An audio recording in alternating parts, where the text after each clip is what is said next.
Now, in this video, what I'm going to show you is how we're going to get the lighting right. All right. So, first of all, you can see here we have lighting group. In this group, we have lots of lights, and each and every light I'll tell you how it works. The first lighting is going to be the dome light. So, PXR dome light. So, how you're going to get this dome light? First of all, you have to go to this Renderman 26.2 in the shelf editor. So now here we have this is called lights. These three things is lights. So right click on it. So if you see any kind of triangle right here, that means inside of it something is there, some options is there. So right click on this. Now you can see we have plenty of options. So first of all, we have the thing is PXR dome light. Right click here, we have PXR dome light. So if I press Alt and H, means I have made it hide everything. So go to perspective view. First of all, I'll tell you that I'm not going to delete this because of in lighting it takes lots of time for trial and error to get the actual intensity right, the color right. So this is how I have to paste it here. I have to keep it here. And I'm going to show you, right click on it, and we have this PXR dome light. So now you can see in PXR dome light, it's looking like this, a ball kind of light. Dome means is what, like in a sky kind of thing. Each and every direction it is coming, the light, towards your subject. So the first thing first, if I copy the tab, you'll get the options over here. And if you know Arnold a bit, or if you know V-Ray, so this is like very easy kind of thing. So now see, you have intensity. Intensity is always 1, right? Exposure, the main thing is the exposure we need to manipulate, and the color. I can tell you one thing, that exposure and color, it has no rules. I cannot tell you right now this is going to be 5.5 or 6.8 because of this exposure values depending on the size of your structure, of your models, of your environment, right? So in this case, I will tell you exactly what I have used, but you have to do your trial and error, because I have done bunch of trial and error to get the point that the look was fantastic when I was having this the intensity of 2.5. Here we have, this is 2.5. This is my value, right? So that means is what, that 2.5, if I put here, this value is very good for this scene. But no, like if you make your another scene, your own scene, then this value you need maybe vary, right? So this is also very crucial thing, that you have to do trial and error to get the intensity or the exposure right. Now another thing is the color. The color you can see over here, like I also cannot tell you that which color you need to use, what kind of combination you need to use. This is also very important thing. Like this is also trial and error because of your scene, your environment, your mood, what kind of lighting do you want. This is also very important thing. The color and exposure, you need to trial and error and get it right by yourself only, right? But this is a project based course. That is why I'm going to tell you that I have to use this 2.5 because I have find it perfect for my scene. All right, so now we have a color map. Color map means is what, that I have given you HDR. This is the HDR I have here. You can see this is the HDR, right? This HDR you have to put it right here. So if you can see, this is the HDR I'm having.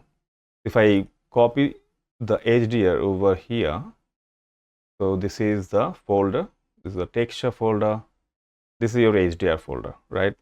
So if I put it and I can get it, the HDR. So now I need to make this, what kind of color I need? So I need a bluish tint color. I need, like, I don't know right now what is the value of it. I also do have the lots of trial and error. So, but I have here the color value. So this is the color value I have, and how we are going to get it over here.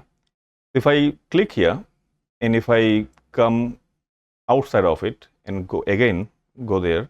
Now see, the first option is the color is saved over there in the swatches. If I go to this, and you can see this is also the same color. See, this is the same color. This is 27. This is also 27. This is simple, same color we have right here. So click here, and you can save this. Suppose if we have, red color, or if I go for this cyan, now see, this is in the first place, and if I click here and go click here again, now you can see this is the first one. So this is how it works. So now right now I don't need to mess up with my intensity or color. So here we have the color right, the intensity right. Now this is the thing, like this is the thing, we have color map, we have color, we have exposure. That is all for this, and I can see this is the environment. Now see, this is an environment which is interior, right? And I'm making exterior. I have no rules, right? If it is looking good, I keep it. So this is how it, because of, if I see this one, no one will be, telling to me that this is not the right environment we are using the HDR map, because of nobody knows which HDR map I'm using right now, right?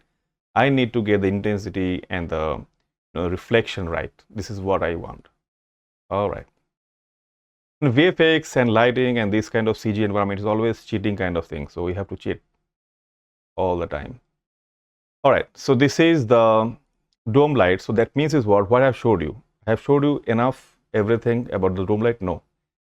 I have showed you from where you get this dome light. Right click on it, you will get this dome light. And from where you need to change this exposure, the color, the map, the HDR map. So these three things is very, very important. And slowly I'll be, exploring all the things, not in a single time only, right? So this is, and delete it. And I have, again, you can see we have PXR rectangle light. So right click on it, you can see PXR rectangle light. Click here, this F key. So where is it? So see, we have this one. Press F key. Now we have, this is a rectangle light. So this is a rectangle. So rectangle means is what, that you can make it big or you can make it small. But now you can see this is looking white kind of a plain kind of thing. But if I press maybe 4 key, now you can see this is R for Renderman. So if I increase the size like this, now this R is also getting stretched. No problem with that. You can see we have also, so if I make it bigger, the light intensity is going to be bigger also. Keep in mind, this thing is very important. So if I make it smaller, means small light is lower intensity, big light is bigger intensity. In real life, it happens in this way, right? So that is not anything fancy about it. So if we make it bigger, the intensity, if the intensity is 50, let's say, if I increase this, it will be bigger. It will be, if it is showing here 50, but it is bigger than that, right? So the intensity or the exposure is going to be higher if I increase this, right? So intensity based on the size of this particular light. This is called area light, I guess area light and rectangle light are both the same thing. All right. So now here you can see we have exposure, color map, everything is same. If you know only one light, you can guess the other lights also. Very easy. Okay. Delete it. So now see, I have showed you this PXR light, dome light. So this is another rectangle light, another rectangle light. So 3 rectangle lights I have used and 1 dome light I have used. That means 2 category kind of light I have used, right? So the two categorized, right now you know how we are going to use it, right? So now we have another thing that is called light field